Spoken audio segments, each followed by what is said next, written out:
Inevitably, after almost every single mass shooting, we hear the same response from our media and the Democratic establishment. Need more gun control. Gun control is the only answer.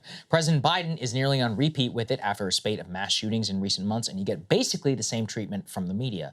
I want to also acknowledge that a lot of people who watch the show probably agree with that. But something I've always tried so hard to emphasize here is it's just not that easy. If it was, then we would have done it already. It's not a matter of the NRA or the gun lobby. It has to do with our Constitution, the Second Amendment, a right to self-defense, and ultimately a level of authority that we are willing to provide our government over our lives. In my estimation, the gun debate has amounted to this. Mass shootings are seen uniquely, maybe rightfully, as the most visible, sick, and American unique phenomenon. That has been conflated, though, somehow publicly with all gun violence in the eyes of the non-gun owning public. So let's start with a review of what I've always touched on in the past. Mass shootings, what are they and what are they not? If you don't follow this much, you probably would be forgiven for thinking that mass shooting statistics cited by the media entail school shootings or the shootings that just occurred like at the mall in Allen, Texas. The actual definition, though, is actually up to the government. And when the government is involved, then you already know that politics is involved. President Obama actually forced the FBI in 2013 to adopt this definition: a single attack in which 3 or more victims are killed.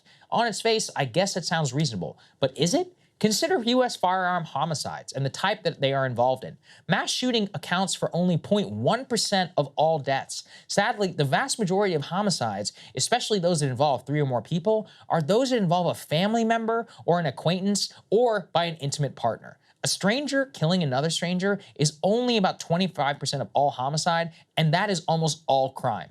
Furthermore, what weapons do they use? When we hear calls for gun control, they are obviously focusing on assault weapons bans. Here too, data is important. Handguns alone account for 56% of all homicides. If you include their involvement with a rifle, you would actually add a further 24%.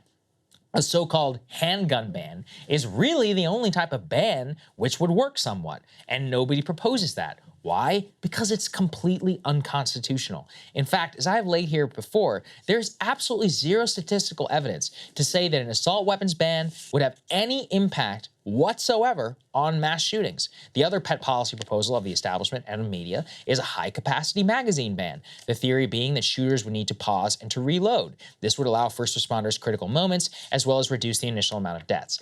Again, though, here's the thing. There is no statistical evidence on a societal-wide scale that this would have any impact on mass shootings. I want to provide empathy for people who think all of this stuff will work, because I really do understand how one could be led to believe it. It takes an undue amount of research for the average citizen to see the actual facts surrounding this issue. The facts aside, I think what the gun debate does more than anything is show how much we are talking past each other and how little that we really understand our own countrymen. Gun ownership is probably one of the best single signifiers in America today for party identification. Consider this map side by side from 2016. On the left is what the Electoral College would look like if only people who didn't own a gun were voters. As you can see, every single state, save for one, would go for Hillary. On the right is what the map would look like if only people who voted who had guns had in 2016. Trump would win all but one state. That about says it all, doesn't it? Gun owners and non-gun owners are completely at odds politically.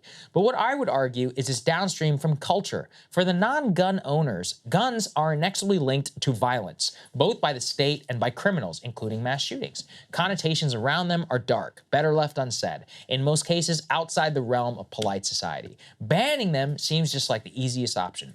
Any discussion of the Second Amendment sounds ludicrous to this person. For gun owners, it's the opposite. Guns certainly are linked to violence, but there are also other things that have nothing to do with violence, like hunting or bonding with family members, recreation, as a tool, sometimes self-defense. Much of this, too, comes from a rural and an urban divide. When you're out in the middle of the country or 45 minutes from authorities, possibly without cell service, the ability to defend yourself either from another person or from a wild animal actually becomes very much more acute compared to a city where the response time is less than 10 minutes from authorities and people are literally everywhere. In these cases, you can see why the other would react viscerally around the gun debate to each other, and how the lived reality of both on a day-to-day basis clashes so hard with others. Personally, I think it's important to look at things this way, and especially to the metropolitan group, who overwhelmingly hold the view of more gun control. When you say things like the Second Amendment shouldn't apply today, because there's no way that the founders could have predicted AR-style rifles or high-capacity magazines, it actually kind of opens up some dangerous ground legally. Imagine if someone stated that because the internet didn't exist in 1787, that freedom of speech or freedom of the press should not apply there, or that the Fourth Amendment right to search and seizure did not apply to cars because they also are newer inventions. In both cases, it would be ridiculous because we understand the Constitution as a set of principles laid out to apply to a dynamic and changing nation, which we can rely on to give us even in the face of unprecedented societal and technological change. Now, to the extent that there is a policy solution, it must come from a deeper and multifaceted understanding of the problem, from loneliness, identity politics, and the litany of social ills that seem to have manifested in this sick freak in Texas.